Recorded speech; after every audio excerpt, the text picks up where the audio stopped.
About 70% of those businesses lost anywhere from 50 to 80% of their revenue.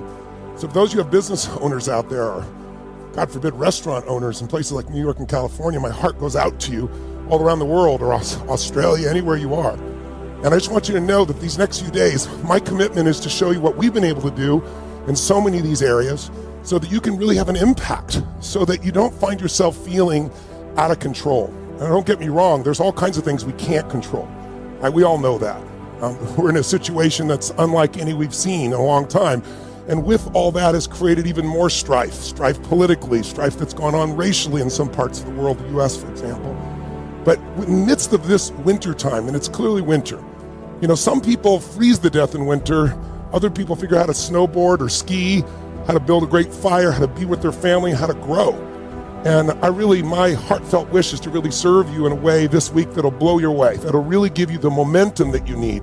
Because as I always say, there's two worlds to master, right? There's the external world, and listen, we can influence it, but we can't control it completely. But everything in the external world started in your internal world. And if we master this internal world, then you're gonna have an extraordinary quality of life no matter what happens.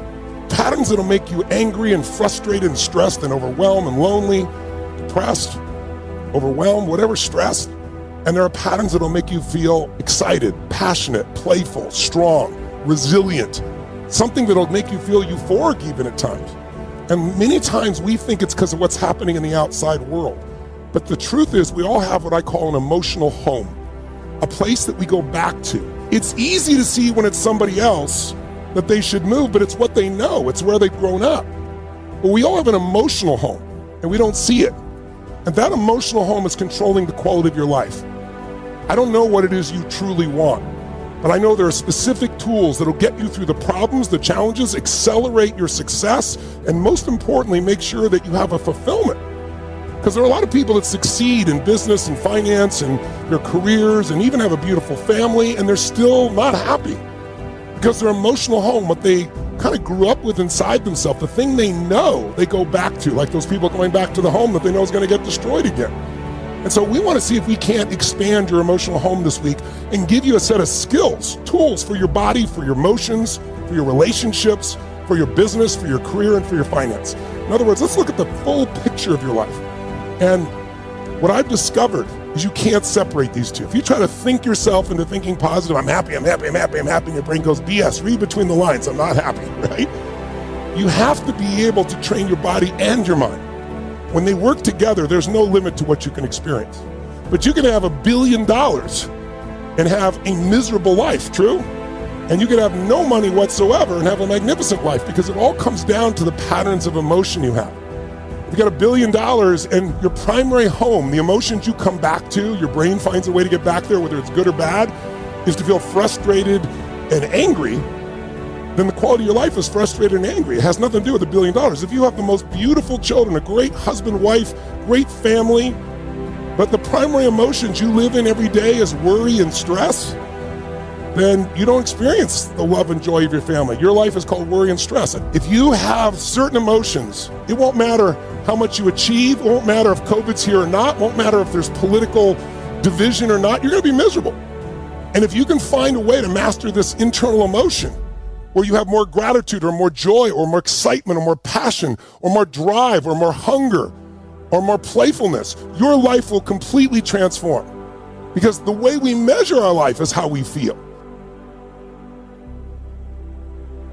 But I'd say this to you.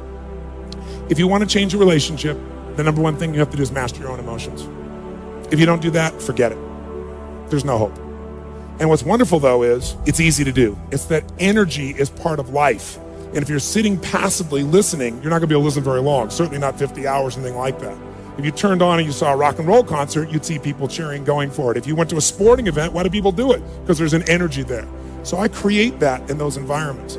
I'm very clear that I believe that life is about leadership and being truthful to yourself. And so I believe, number one, that the mandate for any great relationship and the mandate for anybody to lead their own life and not be a follower is you gotta see things as they are, but not worse than they are. Because that's where most people go. That's where they go in relationship. That's why they start to tear it down. That's why the relationship starts to break down, because people get scared when it isn't working out, and then they make it worse than it is so they don't have to try. because they don't want to try again and be disappointed. They don't want to feel that sense of rejection. They don't want to feel that sense of failure. So most people make it much worse than it is. People tell me all the time, oh, I'm skeptical or I'm pessimistic. I say, no, you're gutless. It takes no guts, it takes no courage to be a pessimist, to say it's not going to work, to try to find out what's wrong. What's wrong is always available. It's always what's right. So I'm not into positive thinking, but I am into intelligence. And intelligence says, see it as it is, don't make it worse than it is.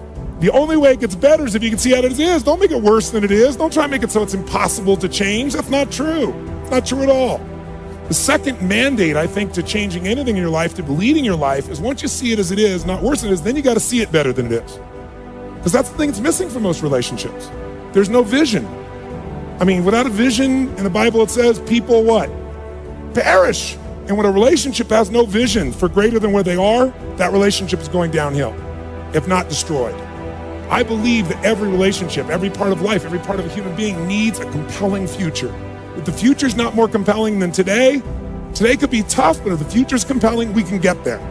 And that's what every leader does. And every one of you in this room, and I know some of you are here, I guess, from the general public as well, just for your own relationships, I really acknowledge you for. But I know that you're from the military here, I know the therapists here, people from all walks of life, you're all leaders. What's your job? To lead. Your job is to help people see it as it is, not worse than it is. What's your job? Help them create a compelling future. See it better than it is, so there's a reason to give my all again. Otherwise, there's just no juice. There's no energy. Why? They'll go through the motions, complain with each other, not really believe it's going to work, and nothing will change. And then finally, the third step that we've all got to do if we're going to change our life or anybody else's is make it the way we see it. And that's where strategy comes in. I try to take things that are complex and make them as simple as possible. I've noticed most people in the psychological world try to make it as complex as humanly possible. So what's the first step when you think you're feeling rejection? What's step number one? Come on, guys, what is it? Identify it. Specifically, identify what the emotion really is. Let's call it that. Identify what the emotion really is. Identify what the emotion really is. So you ask yourself, what am I really feeling? So a person said rejection. What were you really feeling? And by the way, when he realizes he's just disappointed, it's not as intense as rejection, is it? What happened with one question? His pain just dropped. Now, so he's disappointed. Great, so now he knows when he really is disappointed, he might even add some TV or a softener here. And the softener might be, he might say, I was a what? A little bit disappointed. Well, I'm a little bit disappointed. Okay, that makes it even less. Now what does he do? Number two, does he make himself wrong for feeling that way? Yes or no? Yes or no? What does he do? He needs to acknowledge and what else? Appreciate the fact that he's getting a very valuable message. And it's a message he needs to change something. He needs to either change his perception about it so he's no longer disappointed, or he needs to change his actions so he doesn't be disappointed now or in the future. Step three, what does he need to do? Get incredibly what? Like a little kid? What? Curious. When we're curious, do we learn things more? Do we learn better when we're curious? You bet. So he needs to get incredibly curious about what this message has to offer him. If you were really curious, what do you think that message really had to offer you? Discipline with desire is easy. Discipline isn't that hard if you have real desire. I mean, if you want something bad enough, the discipline's not too difficult. I think discipline without desire is very difficult.